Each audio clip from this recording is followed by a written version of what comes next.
Hey guys, this is आदर्श गुप्ता और आज की वीडियो में बात करेंगे हम काउंसलिंग राउंड के बारे में। इस राउंड को लेकर बहुत बच्चों के कन्फ्यूजन थे, तो मैं उन सारे कन्फ्यूजन को दूर करने की कोशिश करूंगा। लेकिन मेरी एक ही कंडीशन है, अगर आप वीडियो को देख रहे हैं तो प्लीज़ पूरा देखें, पूरा एंड तक देखें ताकि कुछ आपसे मिस ना हो। अगर वो मिस होता है तो फिर ज़्यादा बेटर नहीं होता आप लोगों के लिए, क्योंकि फिर आज आप बाद में मुझे ब्लेम करोगे।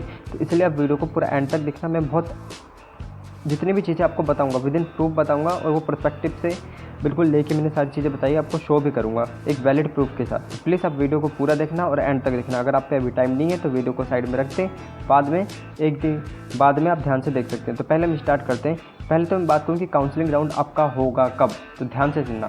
ये काउंसलिंग राउंड जो है आपका, वो सबसे पहले जब ही होगा जब आप देखो, अगर मैंने पर्सपेक्टिव पेज नंबर 44 पहली लाइन इसमें लिखी हुई है, this round shall be held after completion of admission process. जब आपका एडमिशन प्रोसेस कंप्लीट हो जाएगा, जब आपका एडमिशन प्रोसेस कंप्लीट हो जाएगा तब ये राउंड कंडक्ट किया जाएगा। और इस वजह से कंडक्ट किया जाएगा, इसका पर्पस ये ताकि जितनी भी सीटें बच गई हैं उन सबको हम क्या कर सके, फिल कर सके। इसलिए एससीईआरटी ये कंडक्ट करेगी। दूसरी लाइन में लिखा हुआ है after competition of all round of online counselling. ठीक है, जितने भी आपके राउंड्स थे अगर वो सारे कंप्लीट हो जाते हैं तब जाके ये काउंसलिंग वाला प्रोसीजर आगे किया जाएगा, होगा ये। यानी कि आप थर्ड पढ़ते हैं, थर्ड में लिखा हुआ था the vacant seat left after reporting admission of candidate to institute shall be consider for filling in last round. यानी कि जितने भी हमारे अगर सीट हमारी वैकेंट बच गई है कुछ इंस्टीट्यूट में से, तो उनको फिलअप करने के लिए राउंड हमारा किया जाएगा after admission process of candidate. तो ये तीनों चीज़ें क्लियर हो गई। मैंने आपको ये बता दिया कि जब भी ये राउंड होगा, जब आपका 25 तारीख के बाद ये पता चलता है कि हाँ जी सीटें वैकेंट है या फिर बची हुई है, तभी ये चीज़ें ये काउंसलिंग राउंड आपका होगा, वरना नहीं होगा। तो ये बात, इस बात को आप ध्यान रखें।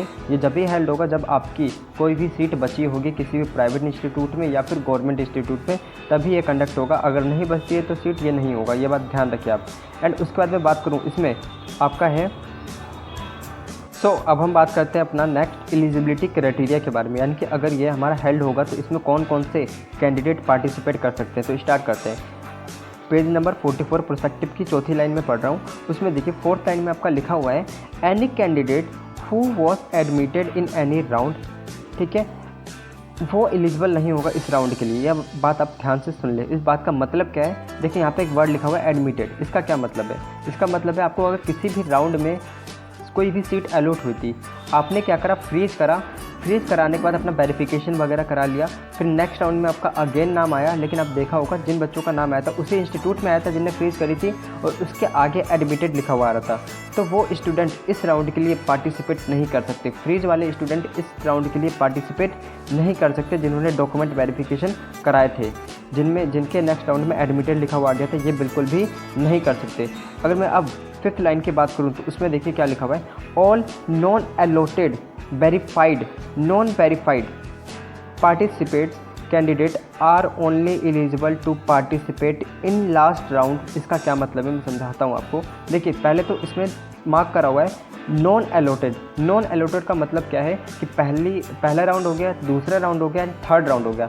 अगर इन तीनों में आप लोगों के कोई भी सीट अगर आपको अलॉट नहीं हुआ तो ये वाले स्टूडेंट इस राउंड के लिए एलिजिबल होंगे। ध्यान से सुन लें, पहला राउंड हो गया, दूसरा राउंड हो गया, थर्ड राउंड हो गया। इन तीनों में अगर आपको कोई भी सीट ही अलॉट नहीं हुई है तब आप इस राउंड के लिए एलिजिबल हो। एंड मैं बात करूं वेरीफाइड, इसमें मैं इस टर्म को मैं और एक्सप्लेन करता हूं। वेरीफाइड का मतलब ये है कि वो स्टूडेंट जिन्होंने अपनी सीट को क्या करा था, फ्लोट करने के बाद वेरिफिकेशन कराई थी, तब भी वो एलिजिबल है इस राउंड के लिए। ठीक है। एंड उसके बाद लिखा हुआ है आपका नॉन वेरीफाइड का क्या मतलब है कि वो स्टूडेंट जिन्होंने अपनी वेरिफिकेशन के लिए गए ही नहीं, सीट तो अलॉट हुई उनको, लेकिन वो वेरिफिकेशन के लिए अपने इंस्टीट्यूट गए ही नहीं है, वो भी इस राउंड के लिए एलिजिबल है, क्योंकि इस प्रोस्पेक्टिव में यही लिखा हुआ है। आप ध्यान से देख ले एक बार और, मैं दोबारा समझाता हूँ। इसमें लिखा हुआ है नॉन अलॉटेड, यानी कि पहले, दूसरे एंड थर्ड राउंड में किसी में भी उनको सीट अलॉट नहीं हुई तो वो तो एलिजिबल है ही इस राउंड के लिए।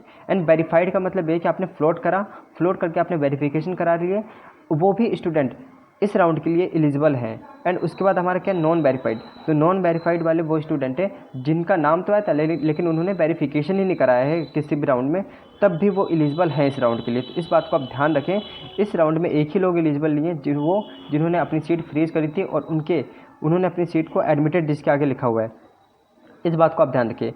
एंड उसके बाद मैं अगर बात करूं तो इसमें लिखा हुआ है कि 6th लाइन कि ये जो हमारा अगर सीट वैकेंट होती है तब इसके बाद आपके और भी राउंड किए जाएंगे। जैसे पहला राउंड हो गया काउंसलिंग का, अगर फिर और भी सीट बच गई ना तो अगेन ये काउंसलिंग राउंड होगा, अगर फिर सीट बच गई तो अगेन होगा। इस तरीके से होंगे अगर सीट बचती चली जाती है तो, अगर नहीं बचती तो एक भी राउंड नहीं होगा आपका, अगर बचती है तो इस तरीके से होते रहेंगे। एंड आगे का प्रोसेस हम बाद में डिस्कस कर लेंगे। अभी तो आप देख लेते हैं हमारी सीट वैकेंट होती है नहीं होती है। और ये वीडियो मुझे बनानी पड़ी क्योंकि बहुत बच्चे परेशान थे एलिजिबिलिटी क्राइटेरिया को लेके। लेकिन अब मैं आपको बताता हूँ जो बात है, टू बी ऑनेस्ट मैं आपको बता देता हूँ। मेरे को भी इसमें एक डाउट है। डाउट ये है क्योंकि इन्होंने लिखा हुआ है एडमिटेड वाले स्टूडेंट है, तो मेरा डाउट ये है कि जिन बच्चों ने फ्रीज करी थी सीट को, ओके, जिन बच्चों ने सीट को फ्रीज करी थी लेकिन वो डॉक्यूमेंट वेरिफिकेशन के लिए नहीं गए थे, तो क्या वो इस राउंड के लिए एलिजिबल होंगे?